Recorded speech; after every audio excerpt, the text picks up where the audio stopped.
the way we should look at it is just how it is that you can show that you care about them, because it's different than how you show people you care about them here. You don't act the same to them because they won't understand. Probably the biggest things is that you have to respect the way their culture has been established over hundreds and hundreds and hundreds of years. They're such an old people that there are things that you have to adapt to. The way they work and the way they think, which is kind of hard. Italians take their time doing things. They don't mind standing and talking, or they don't mind. They have so many holidays in their work schedules. There are a lot of days that you won't be able to work just because of the holidays, and it might bug you, but respecting those days or even knowing when they're coming is just like it's impressive to them. Also making connections. Okay, so Italy was built around a Catholic mentality. It is, I mean, the Pope's there. I mean, it's as Catholic as you can get, but at the same time, it's not. Catholicism made the country and has run the country for so many years. Till today, they're still very active today. But most of the people have lost faith in Catholicism, unfortunately. Which I say unfortunately because Catholicism still brings a lot of really good habits that could help us relate to what we know is true. But at the same time, unfortunately, they've lost faith because of only certain things that you hear about in Italy, not anywhere else in the world about Catholicism. The Pope and the Catholic Church is really, really involved in the government in Italy. And because of it, many decisions have been swayed at times.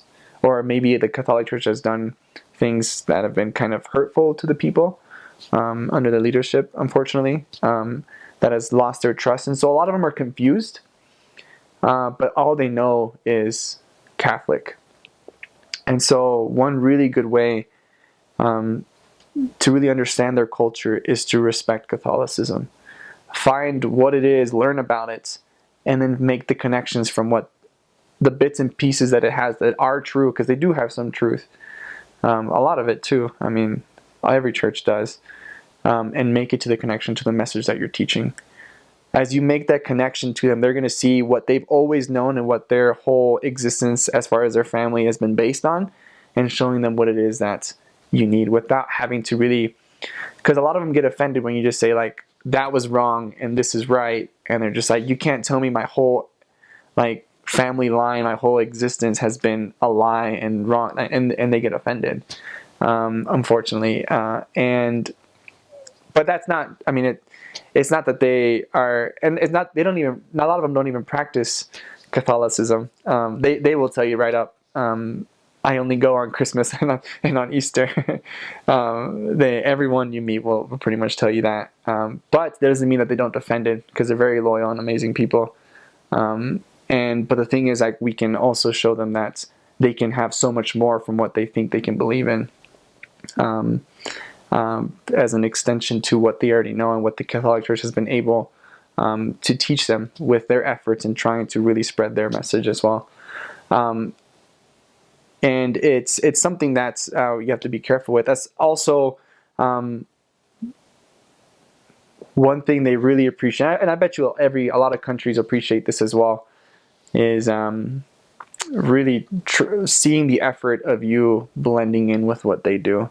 And some of the key things will be talking with your hands. It's like, I guess maybe I've done it in the video, I'm not everybody knows, but like you use your hands a lot, or you need to make sure you have some emotion in you. You can't just be thinking you can just have a conversation. There's going to be some loud moments, there's going to be some laughing, there's going to be some serious moments, there's going to be crazy hand movements everywhere.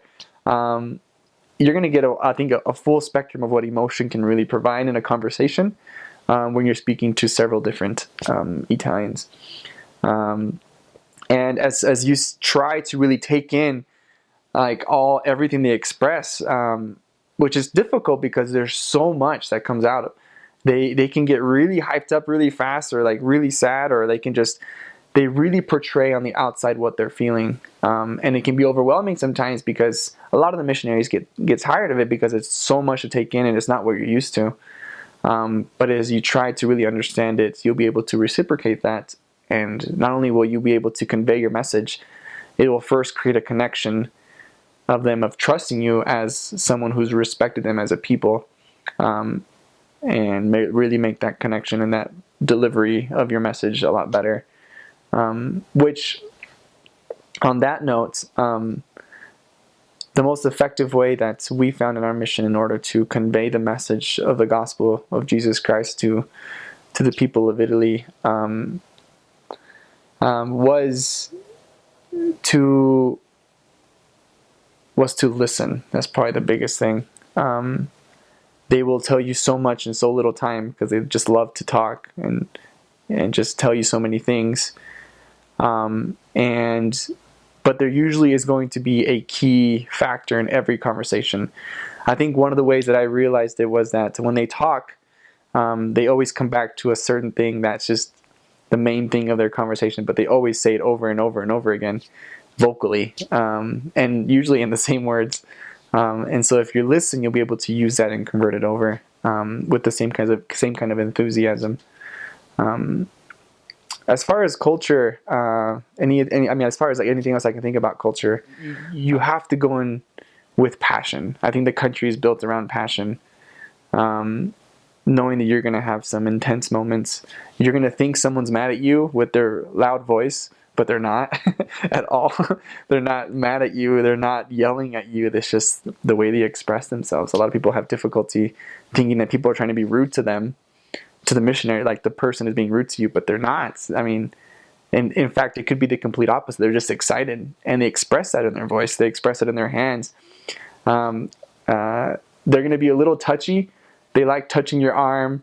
You're going to have the awkward experiences of grandmothers or older ladies coming up and kissing you on the cheek all the time.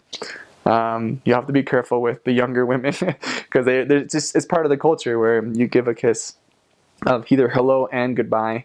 But you can definitely control that. As far as the old ladies, you can't. If there's anyone older than like 50 years old, you have no power into saying what they can do or what they can't do.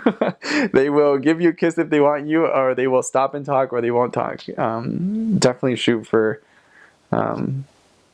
younger because they're wonderful. But like most of the times in the church told us, it's just they are so, because of the way they live, they're so set in their ways, and they just have everything nailed down that's just the way they are.